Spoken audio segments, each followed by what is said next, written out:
Ladies and gentlemen, my name's Paul, hopefully having an amazing day. AMD have officially confirmed the performance as well as pricing plus lots of other details of the Ryzen 9800X3D. If you want me to give you a very short explanation of how this processor is going to be performing in the market, well, at least if AMD's official information is to be believed, very damn well.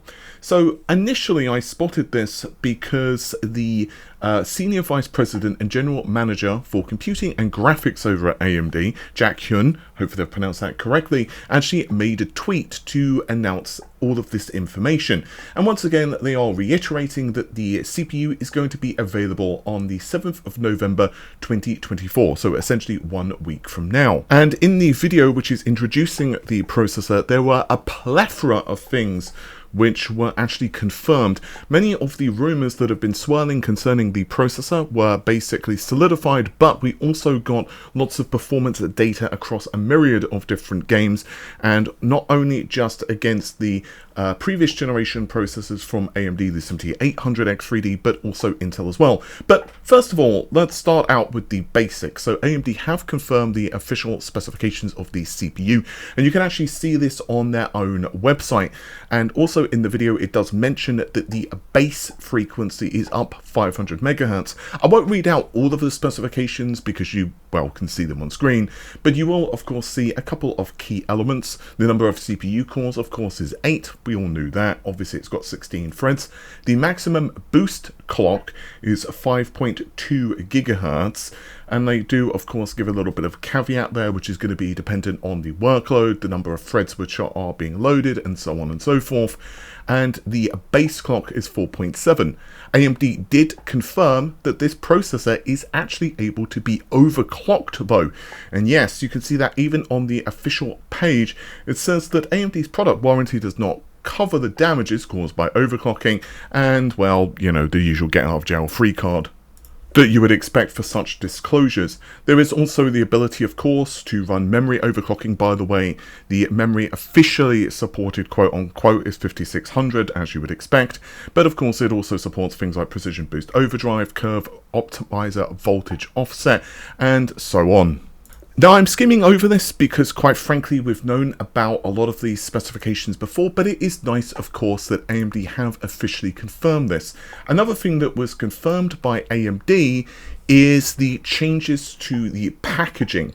So, of course, we have heard a lot of rumors over the past couple of days that the X3D cache and the CCD basically have swapped places. Previously, the X3D essentially sat on top of the CCD, but with the next generation of Ryzen processors, this is no longer the case, and AMD now are sitting the CCD on top, and the X3D cache is sandwiched underneath. And again, this is officially confirmed in the video itself. So let's get on to the performance information, because I'm sure that's what most of you care about. Now, it's kind of funny because remember how I just mentioned a moment ago that the maximum memory speed is 5600? Well, AMD don't quite stick to that.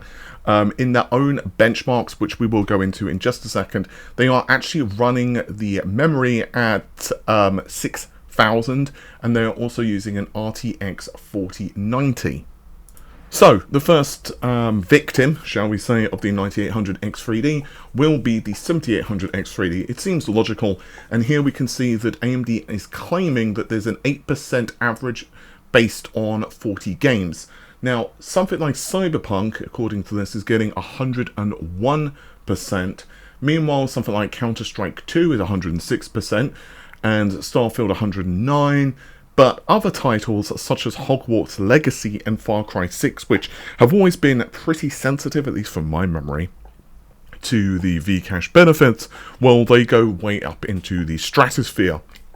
125 and 126% respectively. So basically, the benefits obviously of a 3D cache is always going to be dependent on the type of game, and this of course is pretty much what you would expect for any of these type of products, but ultimately speaking, it is very impressive.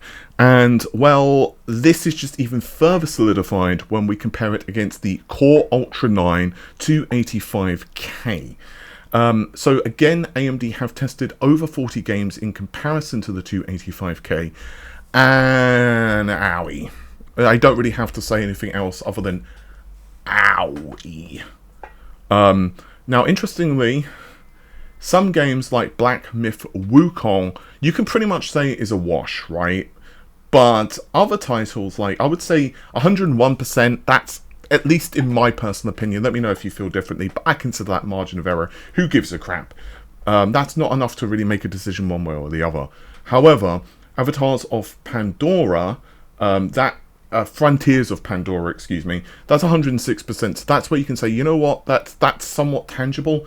But when we start to get to titles such as Far Cry, it's 153%. Now, the average is 20% here. And, I mean, I'm going to just go ahead and say it, guys. That's bad for Intel. Now, to be fair to Intel, obviously these are not independent tests. These are from AMD themselves. Second point, this is only gaming. So it's going to be very interesting to see what happens with productivity and all of that stuff. But I mean, yeah, you can huff as much copium as you like.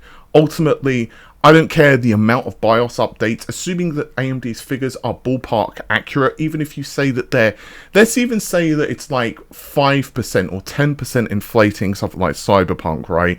And let's say it's like 140% or 135%. That's still just ridiculous domination for the 9800X3D. And I do think that's a shame.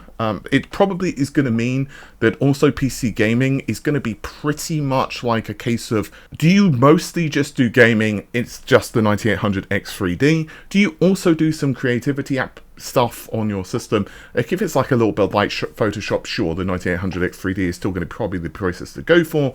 On the other hand, if it's something that's going to really hammer the thread count, you're probably going to want to go for something higher, like, you know, like 9900 and 9950X or something like, or preferably the X3D when it launches, which is probably going to be next year. A rumor is, by the way, that's going to be CES. So this is going to mean that for PC gamers, I'm not saying this is bad, like, you know, ultimately I'm going to tell you guys to buy the best product for your cash. I'm just simply pointing out that it's going to be kind of like, there's not really going to be much, there's not going to be much variety, let's just say, in the best gaming system for the next, like, well, until the next generation of processors come out, really. Until AMD and Intel release the next generation, or some type of refresh or something we don't know about.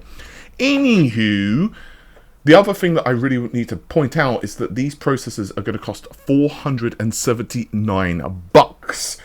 So that's a small increase in price. You're looking at a $30 increase over the previous generation. It kind of sucks ass that it's more expensive, but simultaneously, it's not like it's that much more money. So let me know your thoughts and opinions on this one. I'm really curious to hear what you guys think. I think, ultimately speaking, AMD are going to have a real winner on their hands. I will be very interested when these processors go into the wider, like, you know, kind of general use. More people have access to them, should I say. What type of performance people can wrangle out of them. Like when people start messing around with PBO and start, you know, just overclocking them. What type of scaling you have with faster memory. All of that stuff. It's going to be very interesting. With that said, guys, I think that's just about it for this particular video. Hopefully you have found it interesting. I'll see you soon. Take care of yourselves. Bye for now.